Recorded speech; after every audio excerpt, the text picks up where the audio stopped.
Hey everyone, back with you, and it's time to do another casting video. And yeah, you guessed it, it's another intake manifold. You folks probably think I'm obsessed with intake manifolds, making intake manifolds, but I'm actually, I do it because I have another hobby with an antique racing carburetor, and they were primarily for Fords, although they could be used on anything. But I rebuild and restore those, so a lot of people come to me to do that. Unfortunately, there were not very many intake manifolds that were ever made for them. So people like these carburetors, and they like even more if they could have an intake manifold to run. So sitting here in the background is one of my previous videos. This is an intake adapter that's made by FE Power, and it's for the FE engine, but basically it allows a 351 Cleveland intake manifold to be used on an FE. And the big advantage of that is that some of you that know the FE Ford engine is that the push rods actually go through the intake manifold. So in order to get at your valve train, you've got to pull your distributor, break your water circuit, and it's just a lot of work, to do. Whereas with his intake adapter, it's got a plate there, and you can get at all your valve train without doing any of that. And being a 351 Cleveland, I've always been a 335 series Ford fan, and I can't believe it's taken till now for me to actually make a standalone 351 Cleveland inline intake. But I've been busy with lots of other things. But that's what this is, and these are this is an independent runner intake. It's a bank for each side, so you can run individual runner and a pair of inline carbs on that same adapter. So if you were an FE and an inline carb aficionado, you could run Jay's adapter, and you could probably switch back and forth between these intake manifolds pretty easily on that. But so that's what it's used for, and because that there's a totally independent right and left side, I don't have the usual situation where I've got a valley pan connecting the two sides of the intake manifold, or the two banks of the intake manifold. So I could nest them a little closer together here with the gating, and I ran one, I guess, you could call it a sprue or a runner. Those lines kind of become blurred in lost foam casting, but you can see that they touch the intake manifold flange on the scallops here that are at the bottom of each one, and they do that all the way down, the intake manifold. And this sprue or runner tapers on that, and it's a single feed system that's about I think it's about 1 3/8 inches square at the top. So it's pretty simple for that, and I've got a good strategy for degating it afterwards. This up here, I just put these on here to tie the banks together to give it a little bit of stiffness, so when I fill it or mold it in the mold, things stay put and don't warp or flex or whatnot.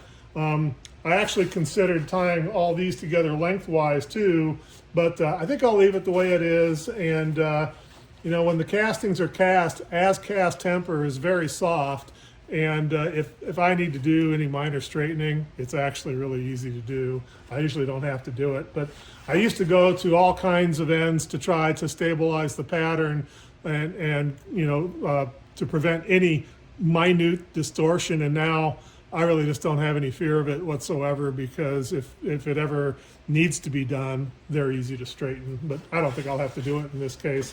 But outside of that, my usual steps here, I did make a part number. This is kind of interesting too, because with evaporative pattern casting, you could never put a part number in a sand casting in that position. But with evaporative casting, evaporative pattern casting, there is no such thing as draft or parting lines or anything like that, so I can stick it on there, wherever I want to. And turns out that's about the only place it can go. This is actually the bank here that goes on this side, and this is the bank that goes on the opposite side. I've just chosen to gate them like this. So yeah, so it should be a decent part. At least I'm hoping it will be on that. And I thought I'd go ahead and focus on the downstream processes for these. If you want to see how I actually make the individual patterns, I've made so many intake manifold videos now where I show you how to make the pattern that I'll just put links to 3 or 4 of those other videos that cover that in a lot of detail. And on this one, I'll focus on some of the downstream processes. And it allows me to keep the videos, maybe the content a little bit fresh, and while still keeping the videos to some reasonable time, 30 minutes or so. So anyway, stay tuned and we'll progress through the various steps. All right, well, a couple things I've done off camera is, as you see the drill sitting here, I've got this mixing paddle. So I mixed up the slurry for 10 or 15 minutes, which is usually sufficient if I've used it within the past week or so. And then I've also spritzed down the whole pattern with soapy water. I use Dawn dishwashing detergent and water, and that breaks the surface tension because it's a natural surfactant, and the styrofoam is very water repellent.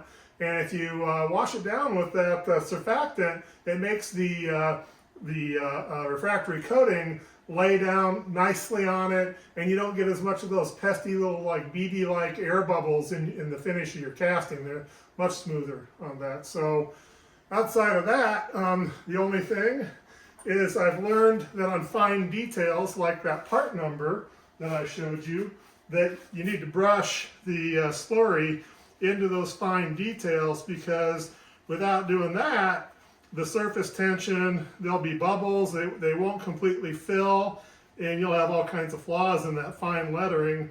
So I brush it in there real good, and then put kind of a coat on top of it, and then just go ahead and dip it. And that gets good results for me. Keeps the flaws out of your fine detail work. All right, I think that's about good enough. So we'll do this, and then I usually dip from each side. I do that just because the buoyant forces get so large that I always get worried about breaking the pattern, and it's just so much easier on the pattern. Plus, when you first pull it out, it's only half as heavy because only half the pattern is dipped on that. So I let it shed some of the slurry, and I can tend to keep most of it over the vat if I do that, and then go ahead and turn it around and dip the other side.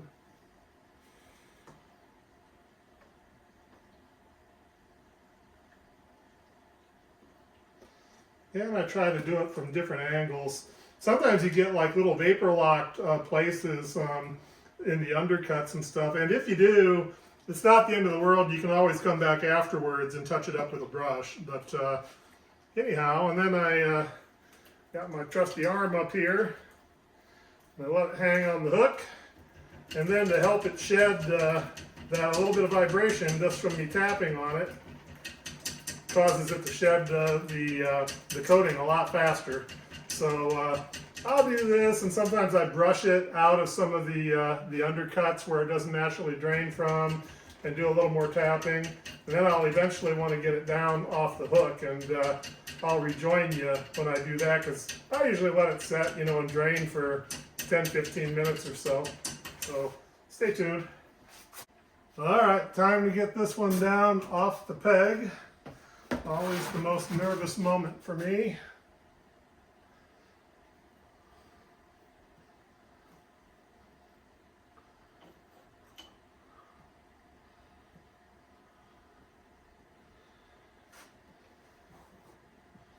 Whew, success.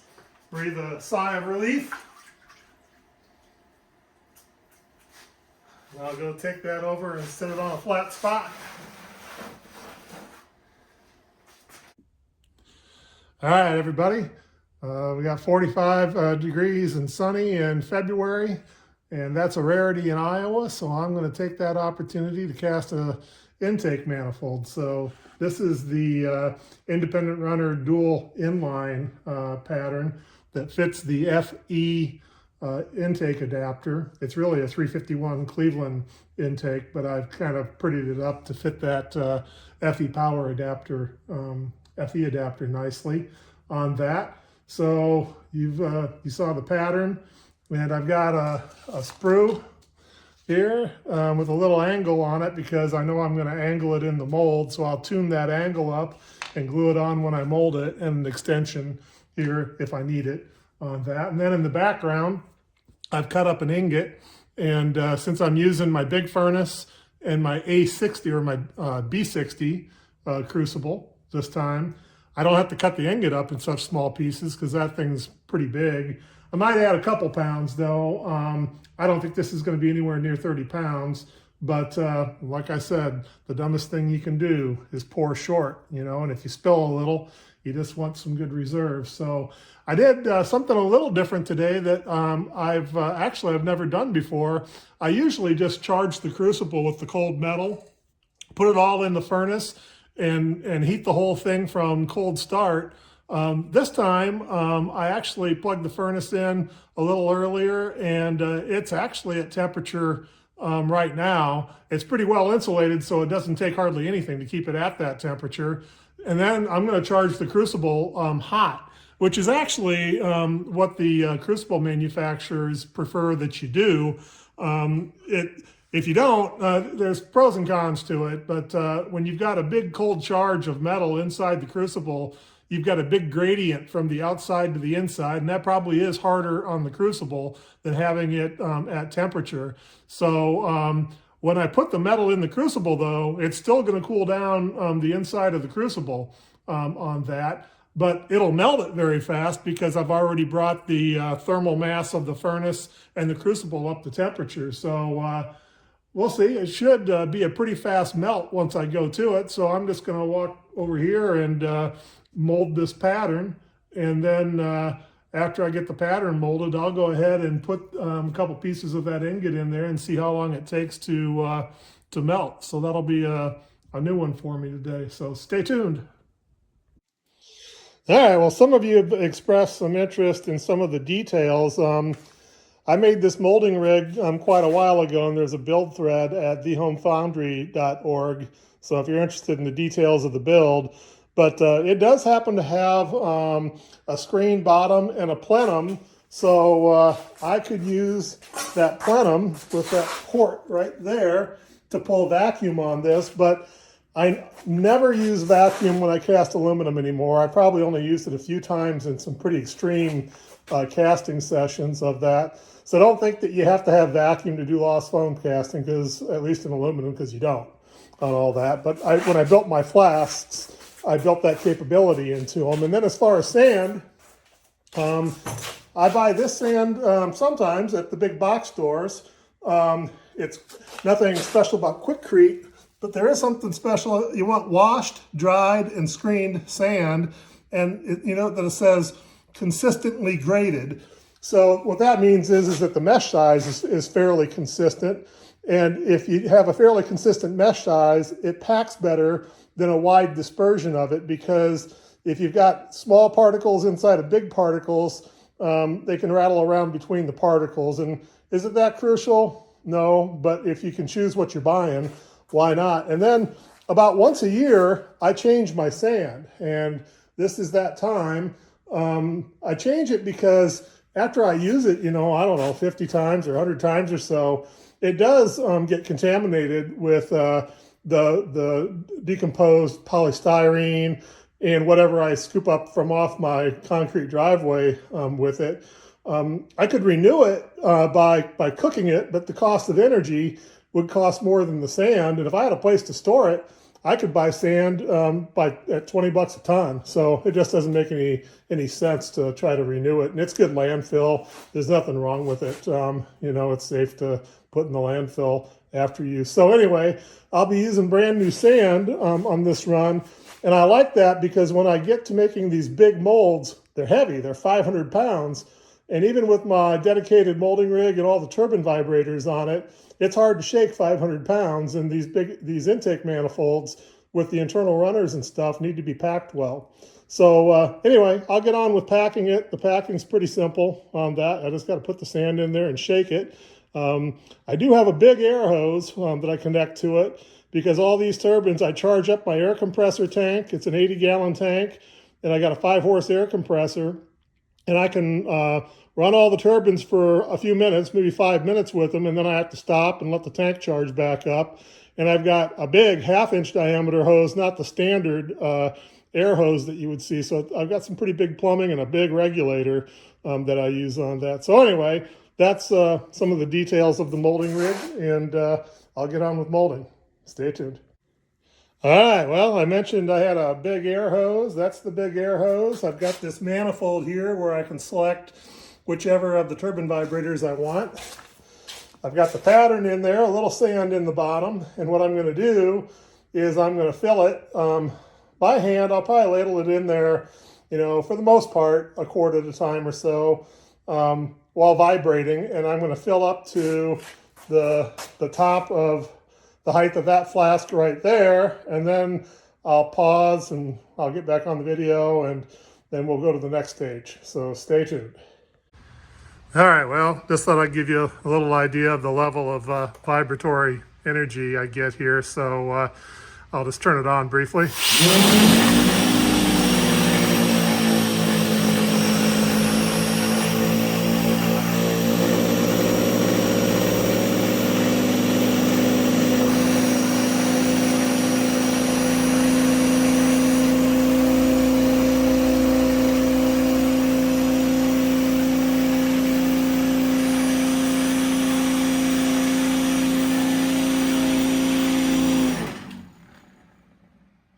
So as you can see, it's pretty energetic. So I'll keep filling it here, and I'll be back with you in a minute.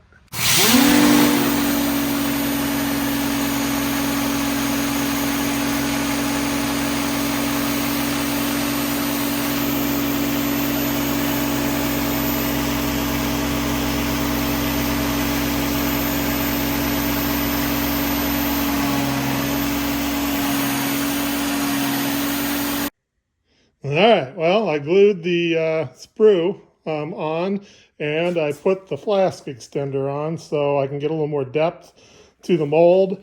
And I've figured in enough height for me to get my pouring cup, and it gets my pouring cup about level with the top of the flask extension this way. So I'll go ahead and fill it up to the top of the sprue, and then we'll take another little video session when I set the pouring cup. Well, all right, we're filled up to the top of the sprue, and here's my extra large economy size pouring cup. I'll go ahead and just set that in place there, like so, and then fill the rest of the way up to the top of the flask and near the top of the pouring cup, and vibrate a little bit more, and this one will be ready to pour. Well, all right, she's all packed up, and you can see their pouring cups in place, and the flask is filled. That was 8 50-pound bags of sand. So there's 400 pounds of sand sitting in that flask right there. I'll go out and see how we're doing with the furnace and the melt. And we'll wheel this out, and we'll be pouring shortly. All right, my rig's outside and it's ready to go. And so before, as I mentioned, I'm going to do something a little different here. I'm going to go ahead and preheat the furnace and crucible. So before I do that, I place the crucible in there, and I put a piece of cardboard on top of the plinth to make sure that the crucible doesn't stick to the plinth when it gets hot.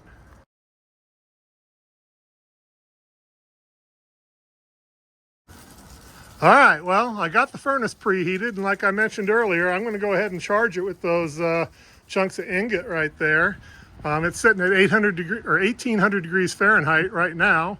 So I'll charge it, and we'll see how long it takes to melt 30 pounds of ingot. Stay tuned. All right, well, I've skimmed. We're at temperature about 1350, maybe 1370 Fahrenheit, and we're ready to go. So I'll see if I can get the metal into the mold.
All right, well, it seemed to go okay, except for the fact that the plinth stuck to the Crucible anyway.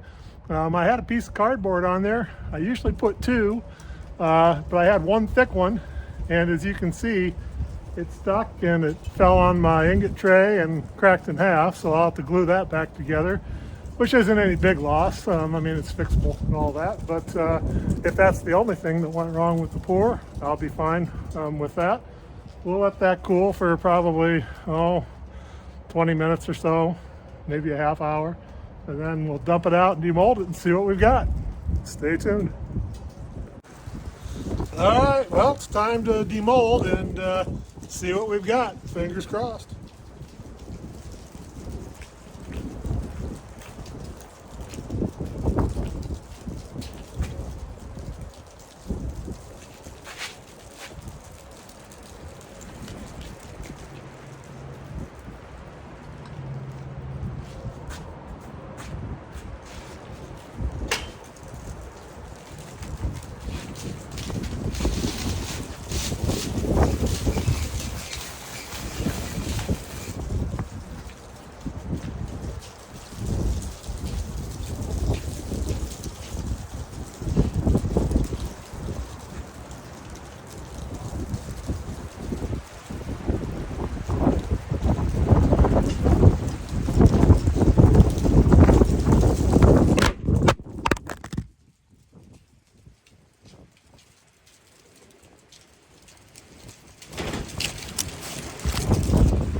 The wind took out my camera.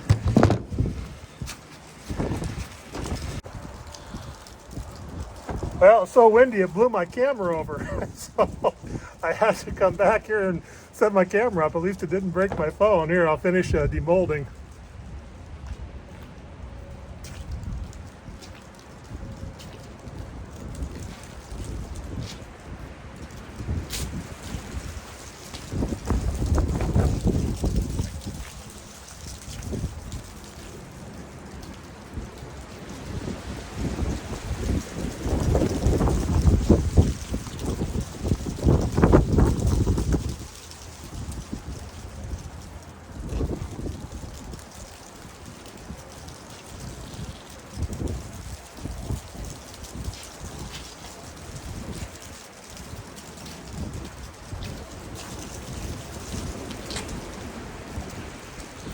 All right, well, at first glance, it looks pretty good. You never know until you get all the refractory coating off of it. I usually quench castings to accelerate the cooling, but this one's big, and I didn't feel like filling up 30-gallon bucket. I can't get it into a 5-gallon bucket. So I'll just let it air cool, let it lay there on the sand to insulate it from the driveway, and it'll cool off in a half hour or so, and then I'll take compressed air and I'll blow it off with compressed air. That's how I get rid of all the refractory. So stay tuned for that. All right, I'll see if I can give you a little footage here. You can see a lot of the refractory coating's already sloughed off. It's so windy though, the wind keeps blowing over my tripod with the phone on it. It's probably shaking, that you can see now, but here's a little blast.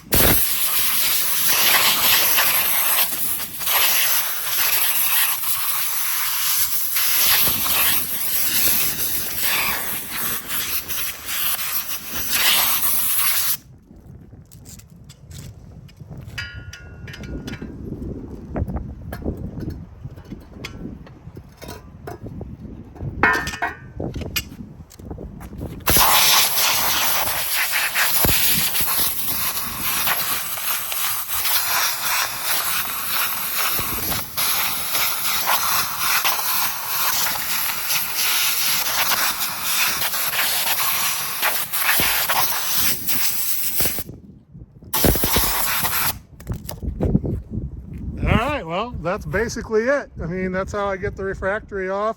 It's still dirty, but it'll clean up real nice if I either could scrub it in soapy water, but I usually just give it a light media blast and it's good to go. And then as far as all the stuff I just blew off, that's basically just clay, so it's harmless. And I'll get out my my wheat or leaf blower and just blow it over into the mulch, and it'll just dissolve like dirt. So that's demolding and removing the coating. All right, I mentioned my flask extender does double duty as my filter. I've got this perforated plate that sits down in the bottom of there, and then I just shovel the sand in. I'll give a couple shovels for you to demonstrate, but the wind is so strong it keeps blowing my tripod over, so.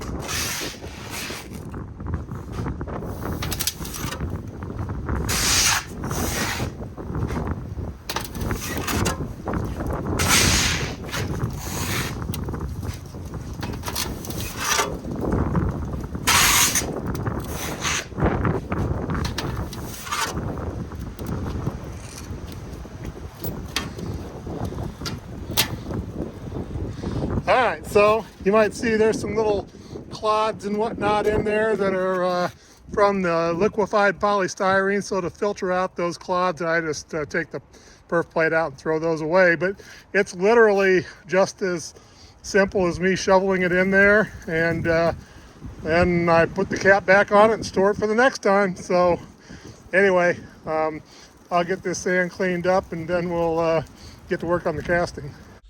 All right, everybody. Well, I got everything cleaned up, and it was a good session. I've got a couple ingots there. I'll probably cut those in half so they're a little easier to handle. And then the casting that you can see, and it looks pretty good. The way it sits there on the scale, it weighs 20.5 pounds, 20.5. And so the rest of this is about a little over 7 pounds. I poured melted 28 pounds of metal. And then after I preheated the furnace, it took just under 30 minutes to melt that 28 pounds of aluminum. So I kind of like that. I might make that my procedure going forward on that, because I can preheat the furnace, and then it only took me probably 10 minutes, maybe 15 minutes tops to mold the pattern. So I think I can go back to my usual routine that I use on my small furnace, and that is preheat the furnace, and then charge the furnace. And after I charge the furnace, go in and mold the pattern. And then by the time I'm done molding the pattern, I'm ready to pour. So I think what I'll do here, though, is I'll go ahead and degate this and maybe clean it up a little bit, and then we'll take a closer look at the casting. Stay tuned.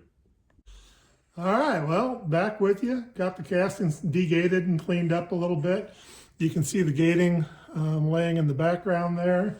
Massive hunk of aluminum there. It's probably, I bet you 5 pounds, 4 pounds anyway of aluminum on that. So yeah, so anyway, let's have a look at the casting. I mean, they're both very similar. You can see there, it's, yeah, the exterior features are pretty nice. That part number came out pretty nice, being wrapped around there. And if you look down, you can kind of see that, well, sure you can, the runners are fully formed and have a nice finish on the interior of them. If you look in from this side, I think you can see, yep.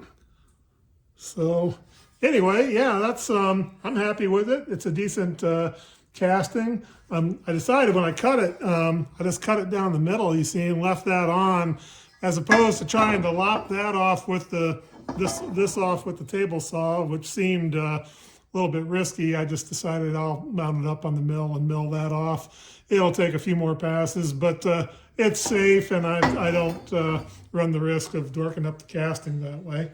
So yeah, anyway, so same thing with this casting. I mean, it's just kind of a repeat performance there, if you will. Very similar. It's just there's a right and a left bank, and they go like this. Oops, I'm sorry. They go like this on the intake. So yep, well, I think the next thing is decide if I'll probably take that gate off, make sure that they're straight, and then if I like them, as far as that, I'll go ahead and I'll heat treat them. And heat treating is just, I only T5. You've seen that in a lot of my videos, which is 460 degrees Fahrenheit for between 7 and 9 hours.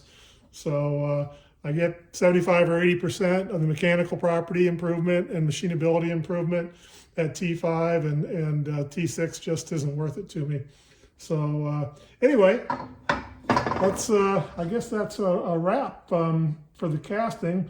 I'll have to see if I can get them machined up and see what the finished product looks like. All right, well, while I'm waiting for the casting to cool, I figured I may as well clean up the pouring cup. So it disassembles like you see.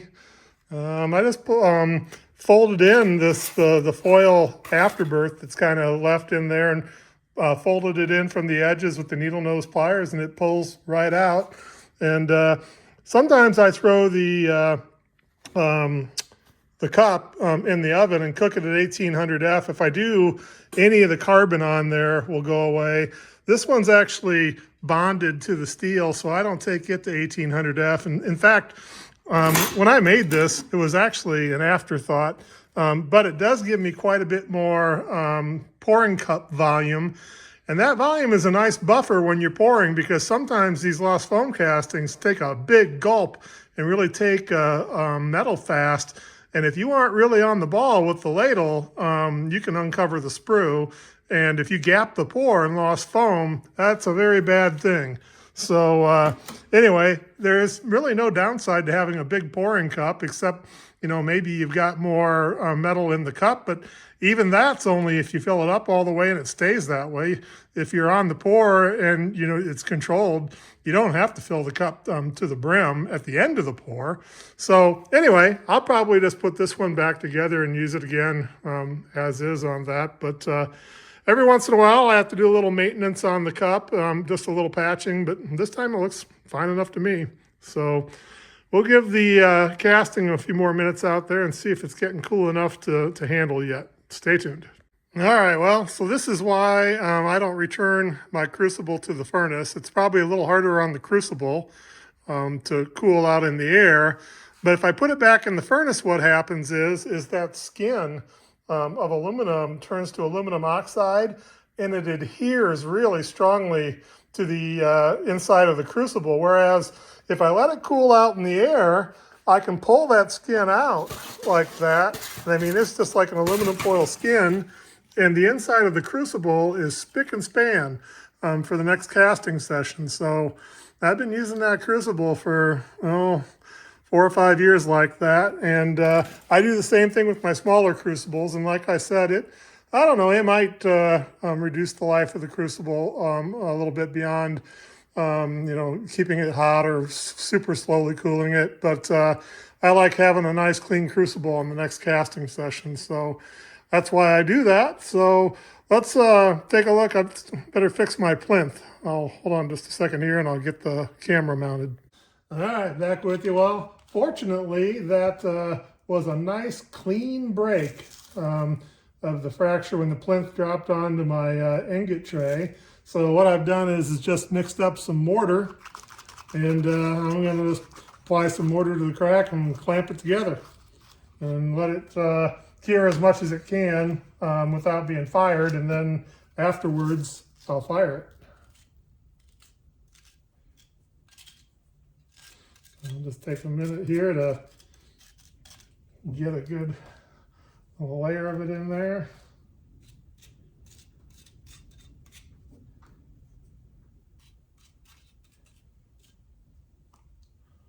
Looks like I mixed way too much mortar.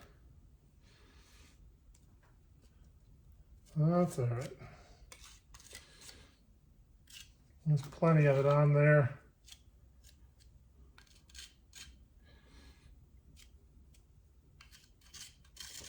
All right.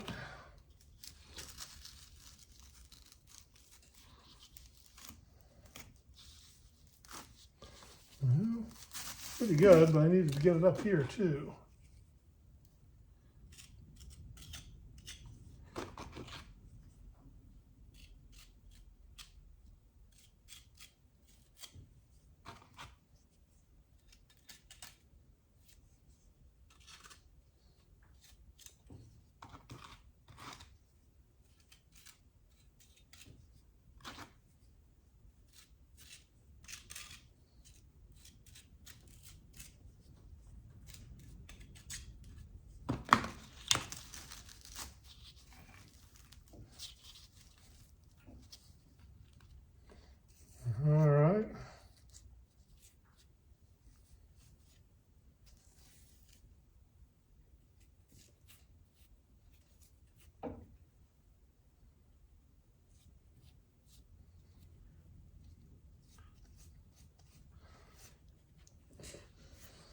All right, well, hopefully that'll be a decent repair.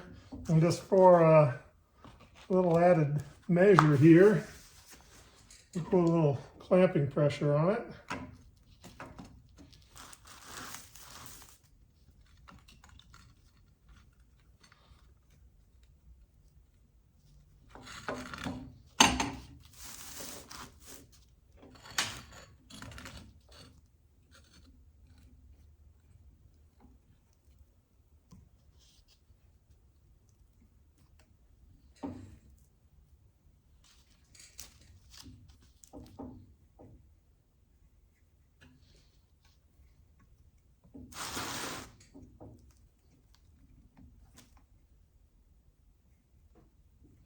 All right, well, I think that'll do it. We'll just let that dry overnight like that, and then it should be strong enough that I'll just fire it the next time I have a casting session. It'll fire when I'm preheating the furnace. So that's all there is to it, I guess. You know, sometimes you have to make repairs, and that one's not too painful. Only takes a few minutes. So back to regularly scheduled programming.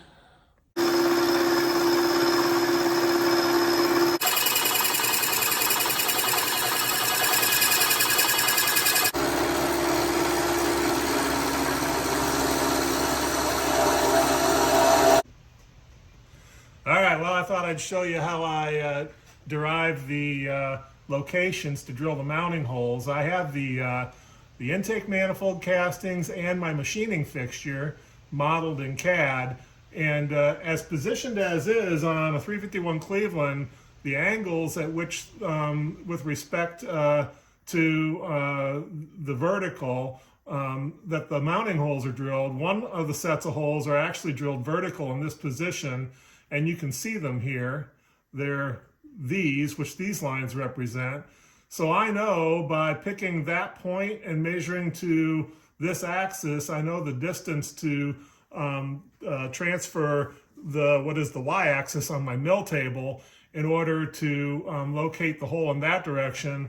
And then I know the distance as you're looking back into the depth of the screen for each of those holes, by virtue of having already laid out the intake flange itself. So the only other thing, there are these holes that you see this line here on the 351 Cleveland, which are actually at 22.5 degrees from vertical. So if I show that and hide the former view, what happens is that line right there becomes vertical or in line with the direction of travel of the quill. I can rotate the fixture to 22.5 degrees, which this simulates, and then I know the distance from here to the center axis, so I can position the milling table accordingly for those as well. So I just go ahead and make those adjustments, and I pick off those dimensions with the CAM program here, and I just go ahead and poke the holes where they need to be. So let's go do that. Well, all right, so I positioned the rotary fixture at 22.5 degrees and then moved to the Y coordinate that the CAD model suggested that I should be at. And also, just as a sanity check and an extra measure, I took a gasket from a previous flange that I made and I transferred the centers of the holes just with a pencil on there, just to make sure there weren't any gross errors on that. And then I center drilled and put a small drill diameter through one hole and checked to make sure that the hole was in the center of the boss, and it looks like it's dead nuts perfect. So everything looks good. So I'll go ahead and drill all the holes in this flange and proceed to do. All right, all the holes are drilled. It's time to take her off the fixture and clean it up and have a close look at it. All right, everyone. Well, they're heat treated and machined, and you can see that's the FE intake adapter sitting there in the background that they mate to. So let's have a look at what we got here. So there's a right and a left side, but they're nearly identical. But anyway, you saw the casting before. We just need to have a look at how well I hit the bullseye on the mounting holes, and I gotta tell you, I'm really happy with how it came out, because it says that overall I did a good job in laying out the pattern, compensating for shrink, and then after you do all that, you still have to get that fixture dialed in and the casting properly dialed in on the fixture. So, sometimes that can be a bit nebulous with castings because the surfaces aren't all that true. But since I've got a solid model, of this casting, I can check all those dimensions, and all of the functional dimensions were very, very close. So, yeah, I'm pretty darn happy with that. You can see that's just like bullseye, and same thing with the carb flanges. The mounting bolt holes are all pretty much very centered in their respective bosses. So, yeah, so that's pretty nice. And we can double check that, I think, a little bit here with a gasket, and just have a look at it here. So you can kind of see there that as I get the perimeter lined up, yeah, everything lines up pretty nice. So it's actually like this. Yeah, so there we go. All the holes line up really, really nice there. I don't know if you can see those or not, but yeah, so I might just go ahead and mount it real quick on there, and it's because the scalloping on the flanges is laid out to mate up with the scalloping on the adapter, so it looks more like a one-piece intake. So I think I'll go ahead, I'll probably just put a couple screws in and mount it so we can get a look at what they look like on the adapter. Stay tuned. All right, well, I bolted it to the intake adapter, and everything fits up really nice. All the bolts went in quite easily, so they're all lined up really well. The scalloping where they made up to the intake all looks very nice. So almost looks like they were made for it. That's because they were. So yeah, you can see on this side, yeah, so that looks pretty good. I think I'll have to grab a couple of carbs and sit it on there to see what it looks like. And you can see one of my previous projects here. That's the open plenum single for intake for this same adapter. So, you could conceivably, if you were an FE and an inline guy, you could own both those intakes. And depending on how you were cammed, you could have a different look occasionally and different run the single carb open plenum, or maybe even the dual carb, just to suit your fancy. But let's put a couple carbs on it real quick and see what it looks like. All right, well, there it is. I just set a couple of carbs on it. Looks good to me. And you can see here, maybe from this side, with there's the open plenum version sitting next to it. So yeah, I kind of like it. I'm sure somebody that's a FE and inline fan will like it too. So, well, all right, well, that really is a wrap this time. So I'll build it into a system, and I've got another channel where I'm starting to promote my inline carb stuff. So I do the casting work here, but if you would, there's only a couple videos over at that channel now, but I'd appreciate it if you'd jump over there and maybe take a look at those two systems and subscribe over there. I'll be building that up as time goes by with carbureted systems like this. So until next time, take care.